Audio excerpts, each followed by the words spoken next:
اعوذ باللہ السمیع العلیم من الشیطان اللعین الرجیم بسم اللہ الرحمن الرحیم الحمد للہ رب العالمین والصلاة والسلام علی محمد وآلہ الطیبین الطاہرین المعصومین۔ سب سے پہلے جو ہمارے مہمان مختلف اقصائے نقاط پنجاب سے اور اطراف سے لاہور سے تشریف لے کے آئے ہیں، ان سب کو ہم خوش آمدید کہتے ہیں۔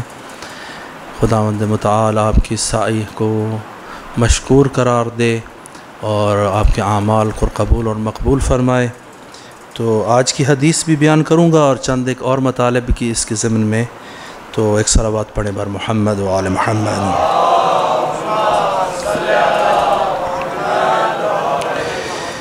امام باقر علیہ السلام سے یہ قول ہے، خذ لنفسک من نفسک خذ منها فی الصحت قبل السقم وفی القوت قبل الضعف وفی الحیات قبل الممات۔ فرماتے ہیں کہ اپنے لیے، اپنی ذات کے لیے خود سے کچھ مایہ قرار دے، یعنی یہ جو ہدر جاتی ہوئی تمہاری زندگی ہے اور وہ بیکار میں ہدر جا رہی ہے، ضائع ہو رہی ہے، جیسے پانی بہہ رہا ہوتا ہے اور ضیاء کی طرف جا رہا ہو تو بیکار ہے۔ تو خذ لنفسک من نفسک، خود اپنی زندگی کے لیے اپنے آپ سے مایہ قرار دے۔ کیسے؟ خذ منہا فی الصحت قبل السقم، جب تک صحت مند ہے بیماری آنی ہے، اس بیماری سے پہلے اس صحت مند زندگی جو خداوند متعال نے تمہیں عنایت کی ہے، اس میں اعمال کو انجام دے۔ خداوند متعال کے حضور میں اس حالت صحت میں بہترین اعمال کو انجام دے۔ وفی القوت قبل الضعف، یہ جوانی ہے بعد میں بڑھاپا ہے، یہ قوت کا عالم ہے بعد میں ضعف ہے۔ وہ جیسے پہلے میں بھی میں نے کہا ہے کہ در جوانی توبہ کردن شیوہ پیمبری، یہ زمانے جوانی میں توبہ کرنی ہے، شب زندہ داری اس زمانے کے اندر ہے۔ اس حالت قوت میں کچھ قرار دے اپنے لیے، اس کو ہر وقت موبائل یا بیکار کی باتیں اور قیل و قال بیکار کے اندر صرف مت کر۔ وفی الحیات قبل الممات، یہ جو زندگی ہے اس کو مفید زندگی بنا قبل ازی کہ موت آ جائے۔ موت تو آنی ہے، تو یہ جو زندگی تمہاری ہے اس کو بہترین طریقے سے گزارنے کے لیے وہ وقت جو خداوند متعال نے آپ کے لیے قرار دیا ہے، اس کو کس حد تک اس کو صحیح طریقے سے تم صرف کرتے ہو۔ تو یہ جو زندگی انسان ہے یہ 3 مرحلوں میں ہے۔ ایک یہ ہے کہ انسان خود سے اپنے آپ کے لیے کیا کرے، 2 لوگوں کے ساتھ کیسے معاشرت کرے، اور پھر خداوند متعال جب اسے اوج عنایت کرے تو پھر اسے کیا کرنا چاہیے۔ 3 مرحلوں میں اگر ہم زندگی کو ہم تقسیم کر لیں تو امام باقر علیہ السلام سے یہ حدیث ہے،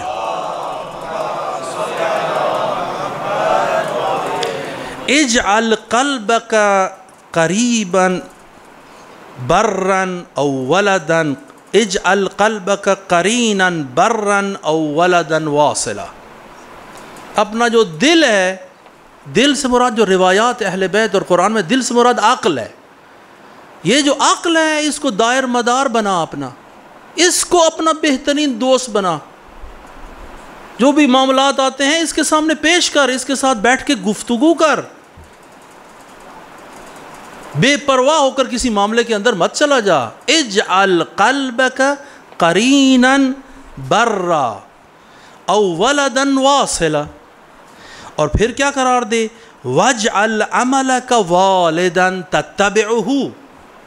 جیسے قرآن قیامت کے متعلق بھی کہتے ہیں کہ یہ جو آپ کے عمل ہے نا، یہ کس طرح سے تم عمل کرتے ہو، یہ عمل میں جتنی جان ہوگی، جتنی نورانیت ہوگی، طریق الی جنہ اتنا ہی روشن اور واضح ہوگا۔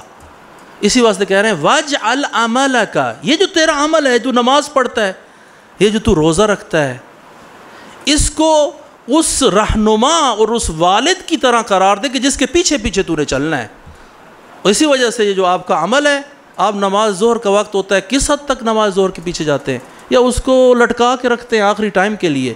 آیا نماز فجر کے لیے کوئی اہمیت بھی دیتے ہیں یا نہیں دیتے؟ یہ باقی اعمال ہیں ان کے لیے کتنی اہمیت کے قائل ہیں، کیونکہ یہ جو عمل ہیں یہ تجھے قیامت والے دن نورانیت عنایت کریں گے۔ اس آیت قرآنی ہے کہ اس دن جب ان کے اعمال ان کے آگے آگے ہوں گے، امامہم، ان کے آگے ہوں گے، وہ ان کے پیچھے پیچھے ہوں گے، اور آگے ہی ایک ایسی شے چل رہی ہو جس میں نورانیت ہی نہیں ہے تو آپ نے ٹھوکریں ہی کھانی ہے۔ تو یہ عمل وَاجْعَلْ نَفْسَكَ عَدُوًّا، اب دشمن بھی ہے تو دشمنی کس سے کر؟ اپنے نفس امارہ کے ساتھ دشمنی کر، تُجَاهِدُهَا، جس کے ساتھ تو نے مجاہدت کرنی ہے۔ مال بھی عنایت کیا ہے، تم جب پیدا نہیں ہوئے تھے تو کسی چیز مال کے مالک نہیں تھے، پیدا ہوئے ہو یا وراثتاً مالک ہو گئے ہو مال کے، یا کمایا ہے اور اللہ نے تمہیں تمہارے ہاتھ میں براہ راست عنایت کیا ہے۔ اب یہ جو مال خداوند متعال نے تجھے اس دنیا میں عنایت کیا ہے اس پر اترانے کی ضرورت نہیں ہے۔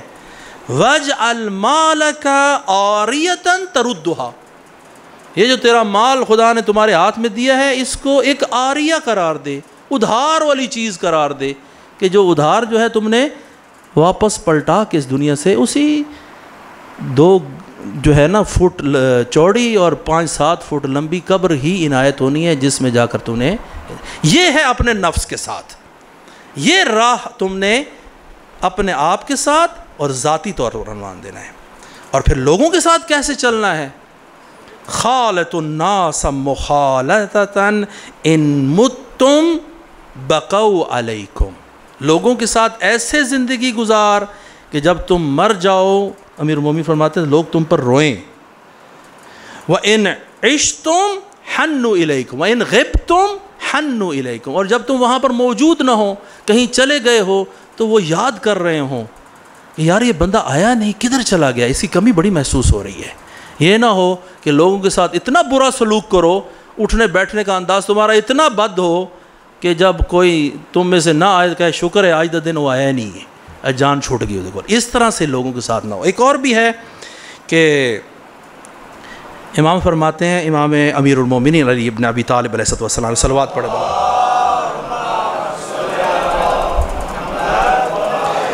فرماتے ہیں صلاح شأن الناس التعایش والتعاشر ملء مکیال، کہ لوگوں کے ساتھ رہنا، تعایش کرنا یعنی لین دین، والتعاشر اور ان کے ساتھ معاشرت کرنا، اٹھنا بیٹھنا، تعلقات قرار دینا۔ تعایش لین دین ہے اور تعاشر میل ملاقات، آنا جانا، یہ جو دوسرے معاملات ہیں۔ ملء مکیال، اس کو ایک پیمانہ بناؤ اپنی زندگی میں، یہ ایک پیمانہ بناؤ۔ کیسے؟ ثلثاہ فطن، یہ 3 حصوں میں تقسیم کر دو، 2/7 یعنی 2 حصے، 2/7 جو ہے نا اس کے عقل مندی کے ساتھ چلنا ہے، فطانت کے ساتھ چلنا ہے، سمجھداری کے ساتھ چلنا ہے لوگوں کے ساتھ، کہیں تمہیں دھوکہ بھی نہ دے دیں، بے وقوف نہ بنا لیں، فطانت ذہانت کے ساتھ یہ تعاشر اور تعایش جو لوگوں کے ساتھ کرنا ہے نا، ثلثاہ فطن، 2 ثلث اس کا کیا ہے؟ فطانت اور ذہانت ہے۔ وَثُلْثٌ تَغَافُلٌ، اور 1/7 اس کا کیا ہے؟ چشم پوشی۔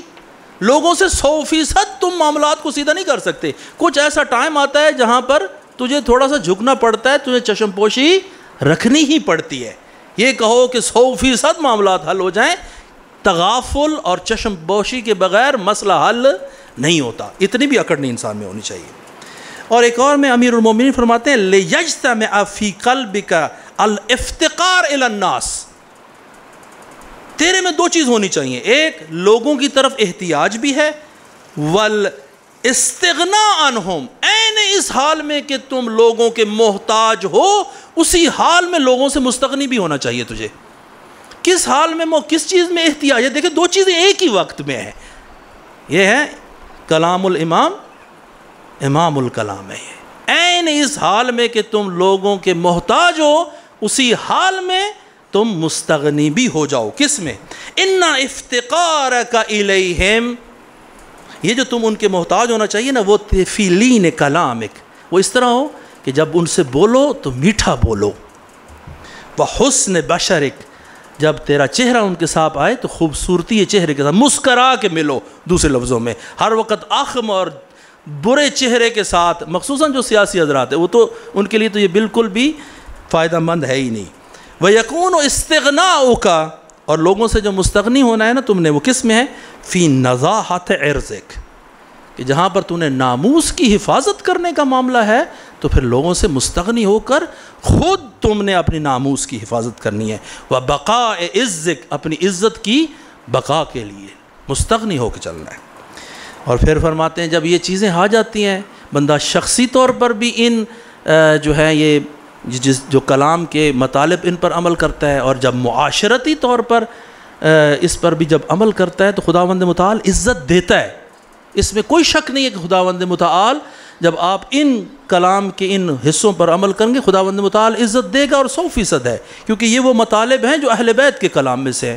اس میں سے خداوند متعال نے عزت دینی ہے. لیکن مشکل ادھر آ جاتی ہے جب انسان میں اکڑ آ جاتی ہے. یہ سارے کام کر لیے تو وہ سمجھنا شروع ہو جاتا ہے میں تو کچھ ہو گیا ہوں، میں نے تو بہت بڑا کوئی مارکا مار دیا ہے. تو اس میں فرماتے ہیں کم من مغرور بما قد انعم اللہ علیہ، کتنے ہی ایسے اکڑ باز اور مغرور لوگ ہیں، اور ان کی اکڑ اور ان کی شیخی خوری کس بات پر ہے کہ اللہ نے جو ان کو نعمتیں دی ہیں، خود سے تو ان میں کچھ بھی نہیں تھا، اللہ نے نعمتیں دی ہیں، یہ اکڑ رہا ہے.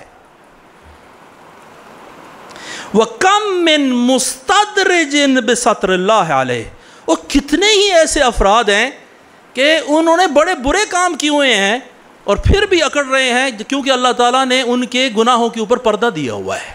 اگر وہ سامنے آ جائیں نا تو سب سے شرمسار لوگ معاشرے میں یہی لوگ ہوں گے، لیکن پھر بھی اکڑ نہیں جاتی ان کی. وَكَمْ مِن مَفْتُونٍ، یہ بہت مہم ہے یہ حصہ کلام کا طلاب کے لیے، علماء کے لیے، اور وہ حضرات کہ جو لوگوں کے ساتھ مربوط ہیں براہ راست. کم من مفتون بثناء الناس علیہ، کتنے ایسے لوگ ہیں کہ جو فتنے میں پڑ گئے ہیں کیونکہ لوگوں نے ان کی تعریف کرنا شروع کر دی. صاحب آپ نے کیا کر دیا فلاں پر، وہ کہتے ہیں پتہ نہیں میں کیا تھا، میں نے پتہ نہیں کیا مارکا مار دیا ہے کہ جس کی وجہ سے لوگ میری تعریف ہی کیے جا رہے ہیں، میں تو بڑی چیز ہو گیا ہوں. تو اسے ایک واقعہ ایک دوست نے ہمارے لیے بھجوایا پچھلے دنوں. علامہ جعفری ہیں جنہوں نے نہج البلاغہ کی شرح لکھی ہے، قبلہ آغا صاحب کے ذہن میں ہوگا، قبلہ سائدی صاحب کے، علامہ تقی جعفری. تو وہ اپنے درس کے اندر ایک مطلب بیان کر رہے تھے کہ ایک بندہ جو تھا جس نے بڑے پرائمری سکول بنائے، میٹرک کے سکول بنائے، مدرسہ دینی بنایا، مذہبی جلوس وغیرہ کی قیادت کرنا، یہ چیزیں لوگوں کے ساتھ اٹھ بیٹھ، اللہ نے اس کو بڑی عزت دی. اس نے اپنے دل میں خیال کیا کہ میں نے لگتا ہے بہت بڑا کوئی کام کر دیا ہے، اور آہستہ آہستہ کہتا ہے کہ میں مجھے باور بھی ہونا شروع ہو گیا کہ جو ہے نا میں نے کوئی بہت بڑا کام کیا ہے، بہت مقام تکامل پہ پہنچ گیا ہوں میں. تو اب چاہتا تھا کہ خداوند متعال سے بھی کوئی علامت اسے حاصل ہو، کہ اسے یقین حاصل ہو جائے کہ میں نے بہت بڑا کوئی مارکا مار دیا ہے. تو کہتا ہے میں نے دل میں یہ نیت کی کہ میں جاتا ہوں حضرت امام رضا علیہ السلام کی خدمت میں زیارت کے لیے، تو انہیں عرض کرتا ہوں کہ آپ خدا سے یہ مانگیں کہ کوئی بندہ آ کے نا مجھے اس زیارت کرنے کے لیے میں جاؤں، تو کوئی بندہ آ کے مجھے بتا دے کہ میرا مقام اللہ کے نزدیک کیسا ہے، کوئی بندہ زائر جو ہے نا آ کے مجھے بتائے. تو کہتا ہے میں زیارت کے لیے گیا ہوں، تو میں وہاں پر کھڑا تو پھر امام رضا علیہ السلام کو مخاطب کر کے میں نے کہا آپ کو پتہ ہے میں کیوں آیا ہوں، میں بس جس چیز کے لیے آیا ہوں زیارت کرنے کے بعد میں کس سے لے مجھے بتائیں کہ کیا ہے. کہتے ہیں انہیں دنوں میں جو ہے نا میری بھابھی نے ادھر آنا تھا، مشہد میں آنا تھا، تو میں ادھر کھڑا ہوا تھا تو یہ نیت کر کے کہ مجھے بتائیں کہ اللہ کے نزدیک میرا کیا مقام ہے. اس دوران ایک خاتون آئی اور آ کے میرے سے تھوڑے سے آگے آ کے کھڑی ہوگی. میں نے سمجھا یہ میری بھابھی آئی ہوئی ہے، تو میں نے چاہا تو جا کے ان کا احوال پرسی کروں کہ حال چال کیا ہیں. تو میں نے جا کے نا سر جھکا کے کہا کہ کیسی طبیعت ہے، آپ ٹھیک ہیں، یہ وہ کچھ. تو وہ سنتی رہی، بعد میں اس نے کہا تم بہت بڑے گدھے ہو، بہت بڑے گدھے ہو. دیکھا وہ میں نے سر اٹھایا، دیکھا میری جو ہے نا وہ بھابی تو نہیں تھی، کوئی اور خاتون تھی وہاں پر موجود، اور کہتے اتنا قاطعانہ اور یقین سے کہا نا کہ تم بہت بڑے گدھے ہو، جیسے اس پر کوئی وحی نازل ہوئی ہوئی ہے۔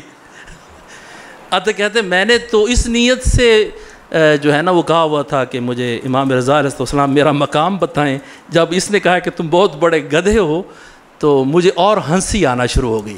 خاتون نے سمجھا یہ میرے پہ طنز کر رہا ہے ہنس کے، تو مجھے بہت ہی شدید ہنسی آئی، تو اس عورت نے سمجھا اچھا تم شک کرتے ہو اس امام رضا علیہ السلام کی قسم جو یہاں پر سوئے ہو، تم واقعاً بہت بڑے گدھے ہو۔